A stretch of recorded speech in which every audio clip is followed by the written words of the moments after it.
second, Nate. Let them do it. All right. Okay, yeah, I'll do that.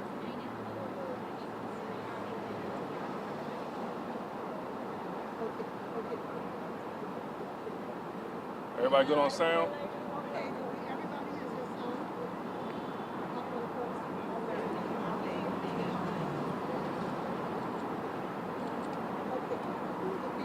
Those are our folks. I just kind of wanted them to assemble. Okay. Yeah.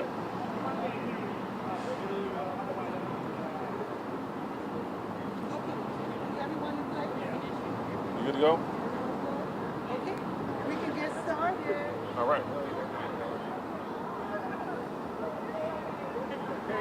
And I'm going to ask you guys to kind of keep it down so that the person at the podium can project and we can hear them. All right. Okay, Nate, so everyone speak up a little louder than normal since we're outside. Absolutely. So thank you everyone for being here.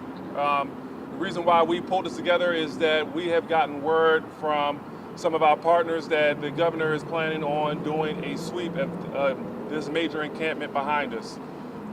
We have come together as partners to work on a decommissioning process to be able to rehouse the individuals that you see behind us, to be able to work together as a community to help them get connected to services the proper way. With me today, I have Ms. Martha Cagle from Unity of Greater New Orleans, and I also have Ms. Donna Paramore from Travelers Aid of Greater New Orleans, Travelers Aid Society of Greater New Orleans. And what we have done in the past couple of months has helped a lot of individuals who are currently on the street. Through the encampment decommissioning process, we have helped house 167 individuals. But it doesn't just stop there. With Unity and Travelers Aid and other organizations, another couple of hundred individuals, the number exactly is 594 in their process. So we have done amazing work in the processes that we have put in place. We are asking the governor to not move forward with the sweeping of this encampment and other encampments throughout Greater New Orleans. We're asking them to work with us and be a part of the partnership and not extend to be a part of the problem. Sweeping individuals will allow those individuals to get lost in the process of housing. What we want to do is connect them to services and make sure that they get the fair treatment that they are deserving of. These individuals, the most vulnerable population. We do not want them lost in this process. Every single person standing beside me and behind me have worked day and night to get to a point where we have gotten this encampment down from the numbers that it used to be. And we want to continue that process with the rest of the locations throughout New Orleans. We cannot do that if we're sweeping encampments and moving the individuals from those locations. We want to keep them safe. We want this to be a fair and honest process, but we need partnership from our state partners. We don't need to force these individuals to move along. I understand that Taylor Swift is coming into town, and we want to move this encampment by Thursday of this week, but that's not realistic. And it's not fair to the individuals who live and work and are a part of this location. It's not right, and we don't want to see it happen. So we have a couple of suggestions. If we want to move forward in this process, what we ask you to do is do something the right way. Maybe you can help us with an alternative sheltering process where these individuals can come off the street while we continue to work on them in housing. But what we are asking you not to do is to push them along. That has happened over and over again, and these individuals have still not gotten into housing because that process does not work. And we are asking not just the state, but local authorities to not do so in this process. We understand that this is one of the locations, but also the French Quarter is a part of that as well. We want to work with these unhoused persons to get them into housing. The difference between them and you is they have no place to live. That's it. If they had the stuff that you have, they would not be on the street. There is not one person who woke up this morning and said, I want to go out and be homeless today. It never happens. But these individuals, because of circumstances, have been pushed into this situation and have been asking day in, day out for assistance. And here we are, trying to make sure that these individuals get the help they need. And what we have been met with is we're not moving fast enough for the Super Bowl, when the reality is we're not moving fast enough for the Taylor Swift concert.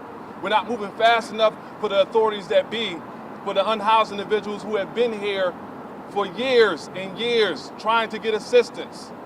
Unity of Greater New Orleans has been doing an amazing job to connect these individuals to services. Travelers Aid has been doing case management and outreach, going above and beyond day and night to get these individuals connected to services. And my office has supported them in this process. But right now, they are not getting supported. Right now, they are getting told what's going to happen and to deal with it. We are asking all of the persons who are watching this to please reach out to the governor's office and ask them to stop this process. We are asking everybody who is a constituent to understand that if this encampment and other encampments are broken up, these individuals will be in your community. And instead of that happening and you sending us a million emails about the one-off and person here and there, how about we just house them from where they are? How about we do something the right way so persons can get the assistance that they actually need? Let's try to do something as a community the right way so that these persons will no longer face trauma that has been given and given to them day in and day out. Let's be a community for once on the homelessness front. I will stop because I have two other persons with me, and I want to pass it along to Ms. Martha Cagle for Unity of Greater New Orleans. Thank you so much, Nate. I'm Martha Cagle. I'm the Director of Unity of Greater New Orleans. We are the lead agency for the collaborative of organizations that provide housing and services to people experiencing homelessness on any given day. Our agencies are permanently housing in apartments with case management services, over 3,500 people. And we have been very fortunate to get some additional resources in the past year from HUD, from the city, from the state, from private business, from people in the community, from foundations, United Way and Greater New Orleans Foundation and others. And because of that, we've been able to house an additional 1,100 people in various circumstances. I'm not only including the 594 that Nate talked about, but also the families with children who are homeless, the people who are fleeing domestic violence who are homeless, the youth who are homeless, the veterans who are homeless. And so it's an amazing amount of work that's being done. There is so much work that's being done right now in the Calliope camp, and that's been being done for many, many months by Travelers Aid, by the Unity Outreach team, by Nate's wonderful Office of Homeless Services and other partners, Grace at the Green Light, many others. And so people are being assessed, people are being assigned to housing programs, and many of the people in the camp are in active housing search where they're being taken around to meet with landlords, and many are signing leases as we speak. And so we respectfully request that the governor allow us to do our work, to do the work that we are so privileged to be able to do with the support of all these government and nonprofit agencies and businesses and members of the community. Please allow us to continue to do our work. If our work is disrupted, if people are forcibly moved, then three things will happen. One is these very vulnerable people will be traumatized. Many of them suffer from severe mental illness as it is. Many of them do not trust easily. And we may have only one chance to get them to accept housing. And once you disrupt that trust, it may never be able to be regained. So please don't interrupt the work that we're doing. The second thing that will happen if people are forced to move before their housing is ready for them is that they will be scattered. And when they scatter, they will form new homeless camps. And those camps will probably be closer to businesses and closer to people's homes and cause more problems for the community than the Calliope camp does. And so we have to think about that. We can't just move people from place to place and scatter them around. It's going to cause a whole new set of problems for the entire community. Third thing that will happen if people are forcibly moved before their housing is ready is that the taxpayers' money will be wasted. all of the effort, much of which was funded by the taxpayers, to do the work that I've described, to assess people here, to assign them to housing programs, to assign them to housing navigators, to take them around to meet landlords, all that will be wasted because we won't be able to find them again. So we just respectfully request that the governor meet with us and the governor allow us to continue to do our work. And I will also mention that the state has been providing a lot of the housing resources. It's very important that the state not be working at cross purposes with itself. Housing, we know, is the proven solution to homelessness. The reason why we have such a big uptick of homelessness in our community is because of the acute shortage of affordable housing, and numerous studies have shown that that is the cause. The current fair market rent for a one-bedroom apartment in New Orleans is well over $1,200 a month. $1,200 a month. And a person who makes minimum wage, or a person who relies on SSI, or a person who doesn't even have any income because their disability benefits haven't been approved yet, obviously cannot afford those kinds of rents. So we just ask that the public continue to support this work. We ask that the governor continue to support this work. And together we will make a tremendous amount of difference. We already have, and there's much more to come. And one of our great partners, Donna Paramore, the CEO of Travelers Aid, has been right in the thick of everything from the very beginning. Good afternoon, Donna Paramore, CEO of Travelers Aid. We've been in the New Orleans area for 115 years, and each and every day we're working to end homelessness. There is only one solution to homelessness, and that's permanent housing. You cannot fence it away, you cannot sweep it away. All we can do is house individuals so that homelessness can end.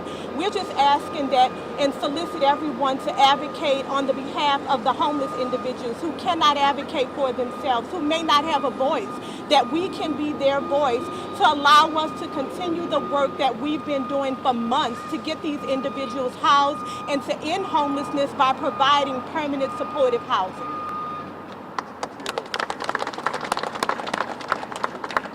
So, with that being said, we want to, one, stop for a moment and thank our state partners for being here. Voice Duplessis is here with us today, who has been supporting us and backing us on this effort.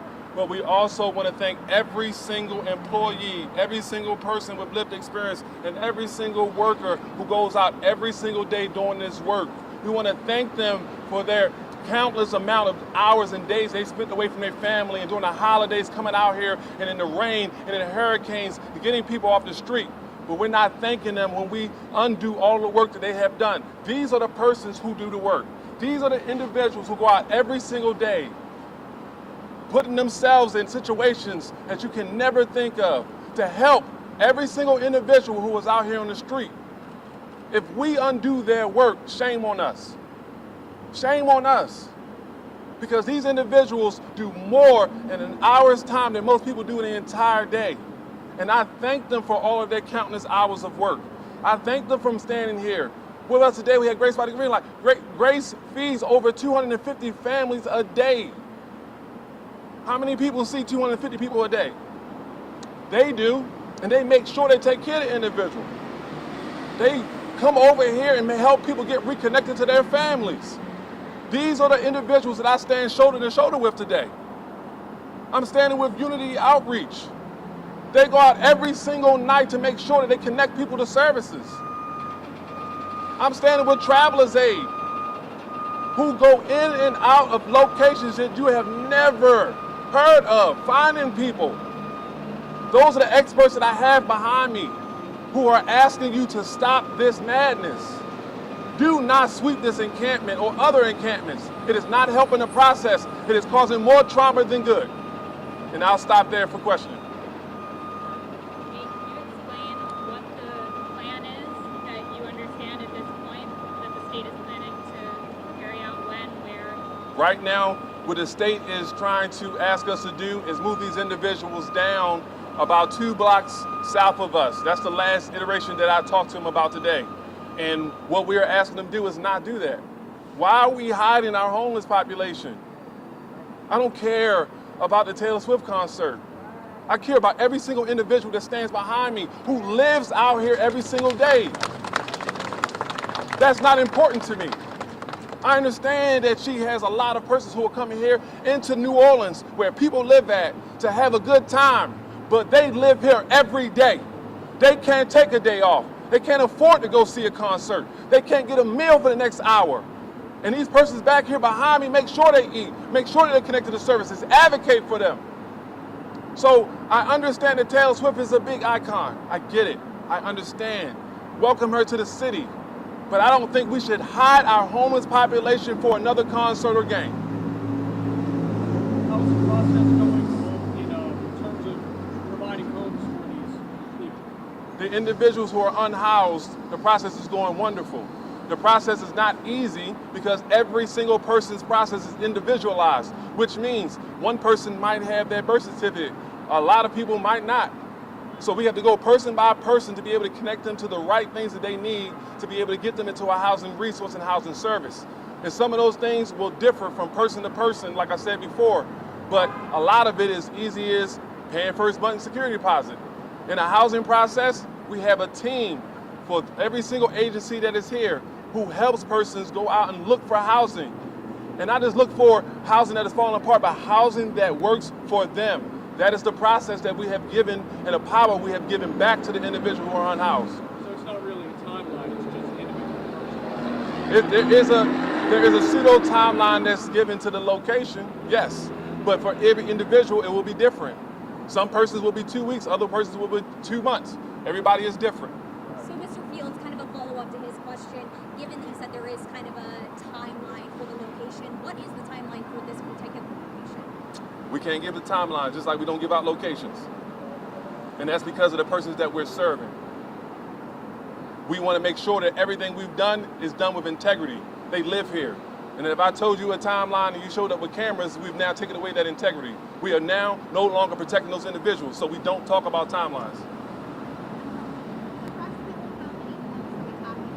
We're talking about 75, close to 75 individuals who are at this location. Yeah, so we've talked to Troop Nola.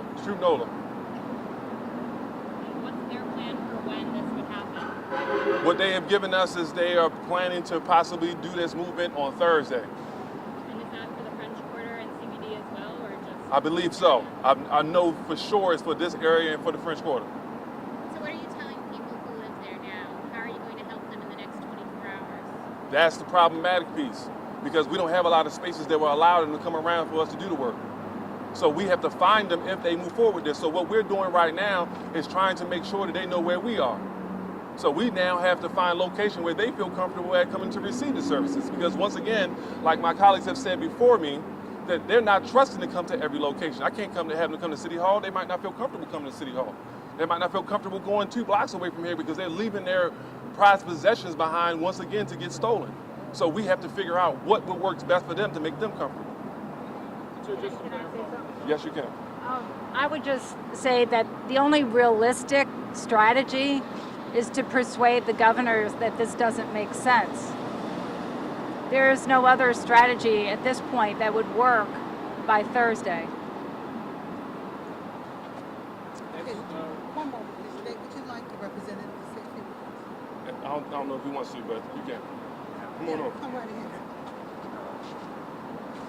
Good afternoon, everybody. My name is Royce Duplessis. I serve as state senator. I represent this area, and I really just came out here to express my support for the men and women who work every day trying to address this very complex issue. I just got word of this on yesterday, and since that time I've been talking with folks locally and at the state level about where we are and what the plan is. I think it's already been said.